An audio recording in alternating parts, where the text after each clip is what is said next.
Une lecture superficielle de l'histoire des enfants d'Israël dans le désert pourrait nous laisser penser que les enfants d'Israël ressemblaient à ces Gaulois immortalisés par Uderzo et Goscinny, volontiers râleurs et irascibles, à la moindre occasion, envers Moshe, alias Astérix et sa potion magique, la Torah. Mais en se penchant sur notre paracha, Béalotra, c'est une autre image qui apparaîtra à la fois de Moshe et à la fois des enfants d'Israël.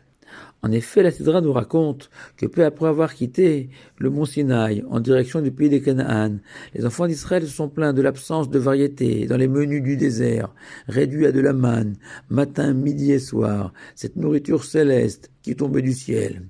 Tandis que les enfants d'Israël aspiraient à manger de la viande, du poisson et des légumes. Entre parenthèses, le Midrash connu de tous affirme que la manne prenait le goût souhaité par son consommateur.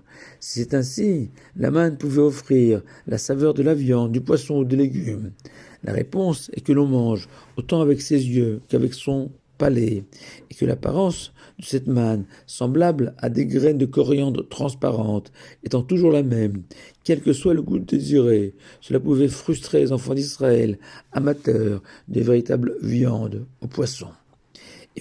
Et voilà que face à ces récriminations des enfants d'Israël sur l'absence de viande, Moshe, l'inoxydable défenseur des enfants d'Israël, même lorsque ceux-ci avaient commis le pire, le veau d'or, va cette fois-ci baisser les bras et renoncer à plaider la cause des enfants d'Israël.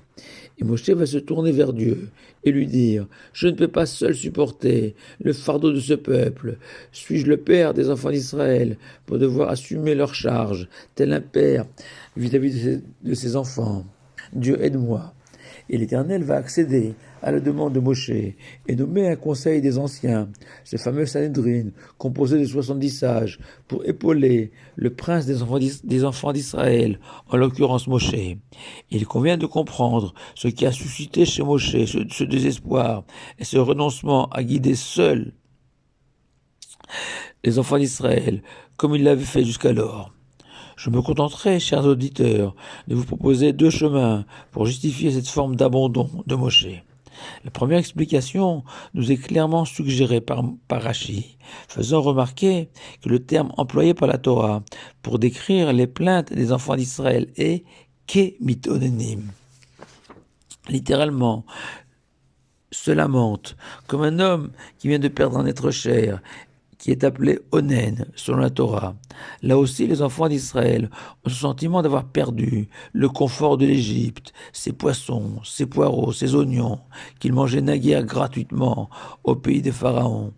Mais Rashi fait remarquer que Mitonen doit être compris ici comme une fausse excuse, un prétexte pour se plaindre et rejeter l'autorité de Moshe. Et c'est ce que souligne le préfixe kaf, avant mitonym, signifiant comme s'il devait se plaindre, car dans les faits, les enfants d'Israël disposaient d'énormément de troupeaux, au point que lorsqu'ils arriveront à proximité de la terre promise, les tribus de Gad et de Réhouven préféreront s'installer sur la rive est du Jourdain, verdoyante et propice au pâturage de leur bétail.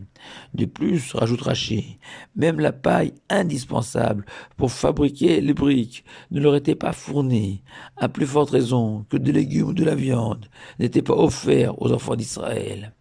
En un mot, comme l'écrit le Sforno, les enfants d'Israël n'avaient aucune raison de se plaindre, ni de se disputer avec Moshe.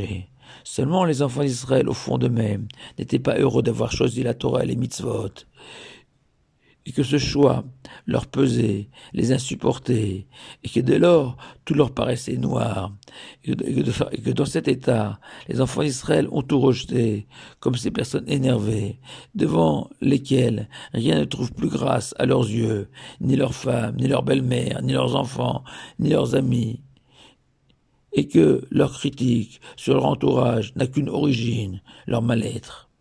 Et qu'autant Moshe était prêt à apporter des solutions à des problèmes ponctuels, désireux d'encourager les enfants d'Israël sur le chemin de la Torah et des mitzvot, Mais face à des hommes en colère avec eux-mêmes, Moshe n'a d'autre solution que de demander l'aide d'un conseil de sages qui servira d'intermédiaire entre les enfants d'Israël et Moshe, qui incarne plus que tout le motif de leur supposé malheur.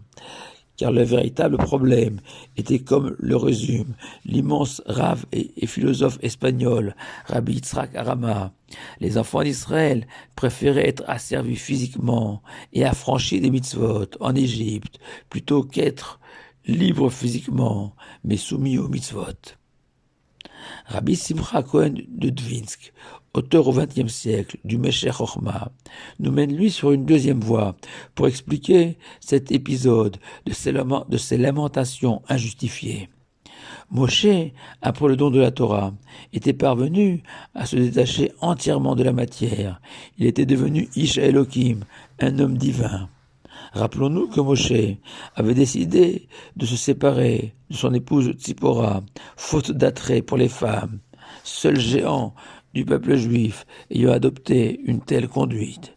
Et de la même manière, Moshe n'avait plus d'appétit pour la viande, symbole par excellence de la nourriture terrestre, et que seule la main tombée du ciel convenait à Moshe.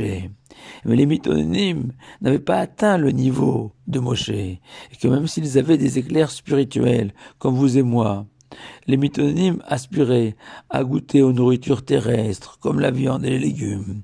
Mais Moshe n'a pas pu comprendre le sens de la réclamation des enfants d'Israël, comme un juif séfarade qui ne peut pas saisir qu'un ashkénaze a la nostalgie du gefilte fish, ce qui explique le besoin de Moshe de s'adjoindre un conseil de 70 sages capable de servir de lien entre Moshe, l'homme de Dieu, et les enfants d'Israël, des êtres faits de chair et de sang. Une petite remarque pour conclure, même si on a l'habitude d'évoquer pour certains avec nostalgie nos ancêtres les Gaulois, nous savons pertinemment qu'il n'y a aucune ressemblance entre le mode de vie et de pensée des Gaulois et les Français actuels. Par contre, les enfants d'Israël, même les mythonymes, l'essentiel de leurs coutumes et de leurs doctrines, sont plus que jamais partagés par leurs descendants, les Juifs. Shabbat Shalom à vous tous.